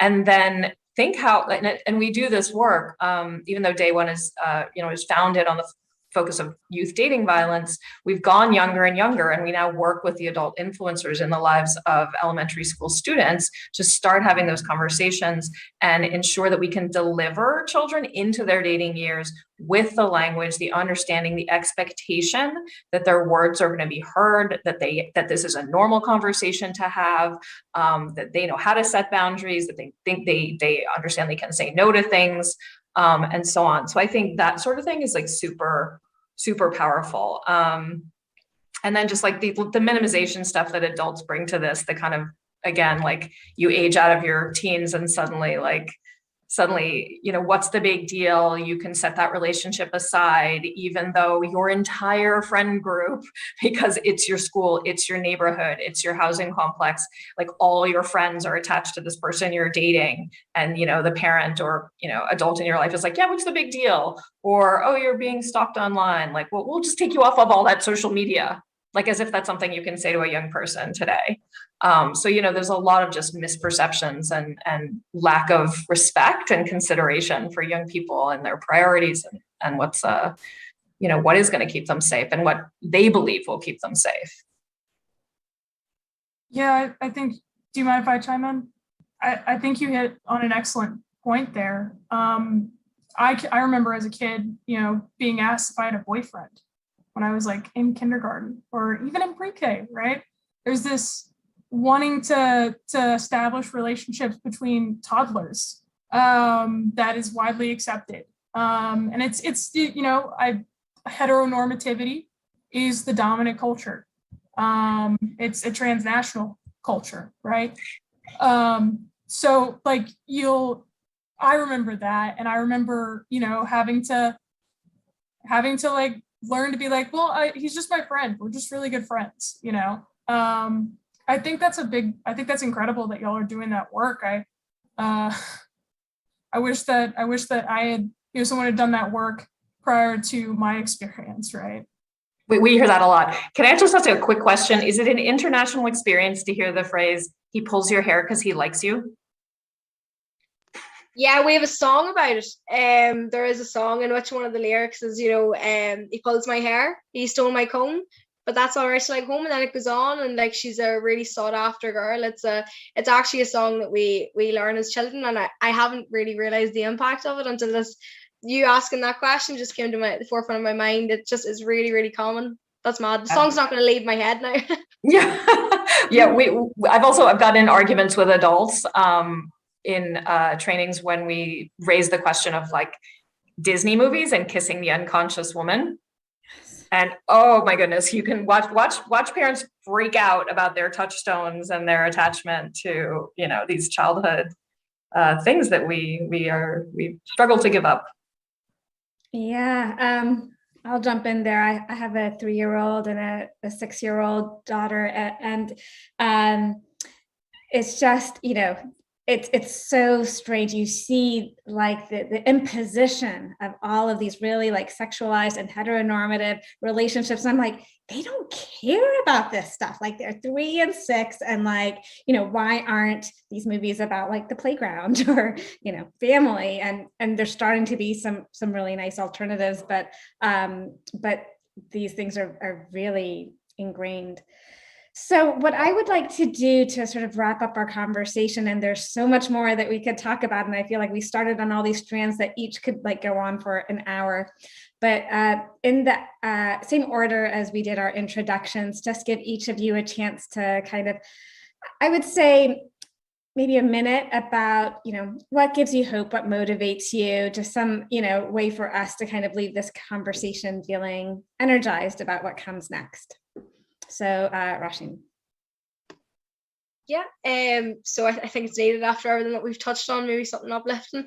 Well, like I said at the start, I was 8 years old whenever I was given a book that started me on this feminist journey. And what I've noticed over the next, 12, I'm trying to work out my age here, 12-ish years, is that, like as Stephanie said, the importance of language and being able to put words to experiences is so important. family members, friends, myself, able to call ourselves feminists, able to jump on that bandwagon of becoming empowered in and of ourselves, and being able to put language to what has happened to us, to our family members, to experiences, is something that you can't undermine the importance of, because if you can put words to it, it's less scary, and it's you can take control. But also just seeing more and more people becoming activists. When I was in secondary school, there was no celebrations for International Women's Day, etc. I actually started that in my secondary school, moved then to university, get into president of the FemSoc, and just seeing the amount of people, like-minded people, pushing forward, not being the only one yapping about feminism in the corner, you know, being amongst people who really want to see change in our society. And we're not the minority anymore pushing for change. We are slowly becoming the majority, thank God, for that. So it's nice seeing like-minded people wanting to see good in the world, rather than this culture of just people doing bad things all the time. So that's what I would take away from today. There's more people trying to do good than there is bad. Thank you for that. Kyle. I think I want to, I don't know, not also talk about language, but from like an academic perspective and an activist perspective, one of the things that is changing is the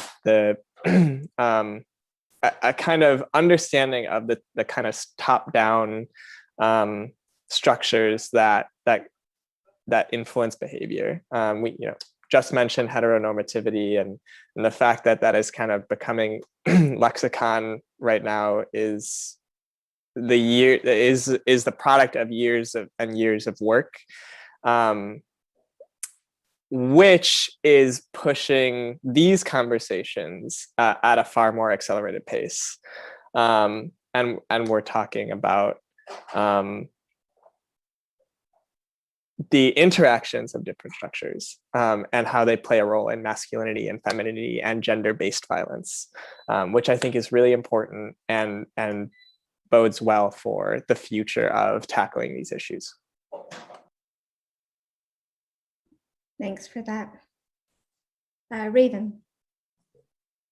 It has been,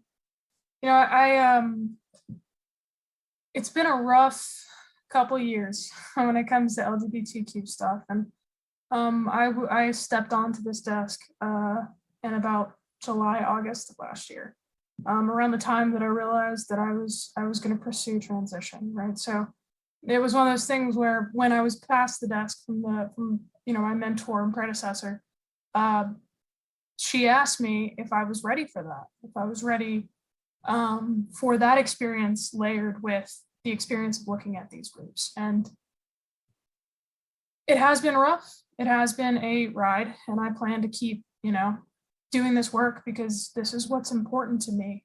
And so, a couple weeks ago, I worked on a podcast episode around, November of last year, I think, or October. It was about fostering hate. It was our Sounds Like Hate podcast. There's 2 episodes, Fostering Hate, part 1 and part 2. And it's about our foster care system and anti-LGBTQ sentiments that take place in our foster care system in the US. And it's, our foster care system in the US is not the best. It's, for a little bit of context, Texas is also, with it trying to take trans kids away from affirming parents, their foster care system is in crisis right now. So luckily that was blocked by a federal judge, but it was rewarding to hear someone's story from that system be told, and have their identity validated by our podcasters. And of course, that went on to be nominated for a Webby, and nominated for the Deadline Club. So seeing that recognized on a sort of web platform that people are seeing this and are taking heart and noticing the issues, we didn't win, but it was one of those things where it's like, I'm glad people are paying attention. I'm glad people are hearing this stuff. And also SPLC very large legal, we're a poverty law center, right? We, along with, I believe, the ACLU, filed against the anti-trans gender affirming care ban here.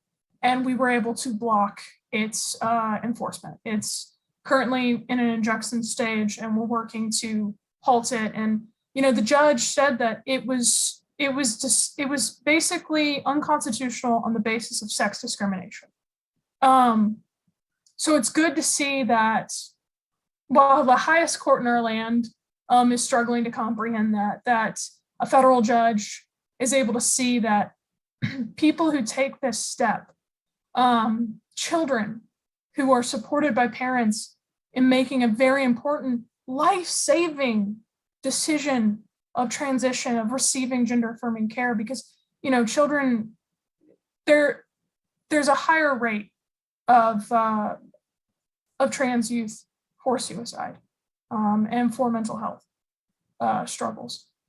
And so when you're finally having parents knowing the language, understanding this stuff, to push for this, and seeing the wide amount of support and the social sort of disdain for what's happening really heartens me, because growing up in Alabama, not really having words for what I was experiencing or who I was, even though I'm disheartened by the legislation, which is slow, I can't agree more with Stephanie's point on that. Being able to see that on a social level, Americans are not accepting this, are not okay with this, heartens me in a lot of ways. And so that's what, there will be change, right?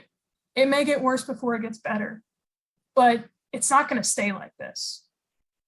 It's not going to keep being like this. It is changing as we speak. So that's the one heartening thing I can take from this.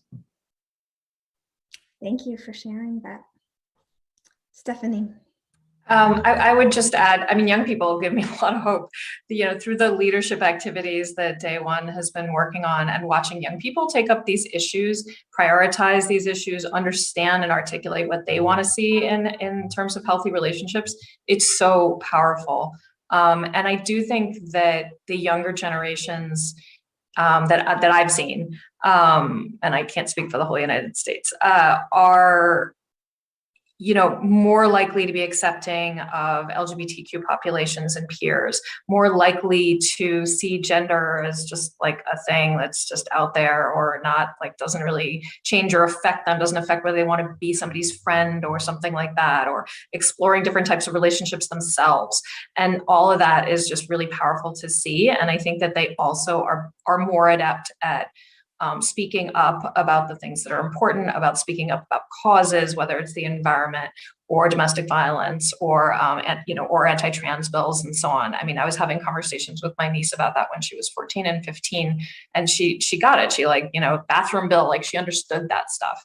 And that is, I think that's a real shift. And so I think that there's a lot of hope, and there's a lot of activism. We're seeing it with the two younger people in this call. And, I definitely see it every day in the young people that Day One is working with. Thank you.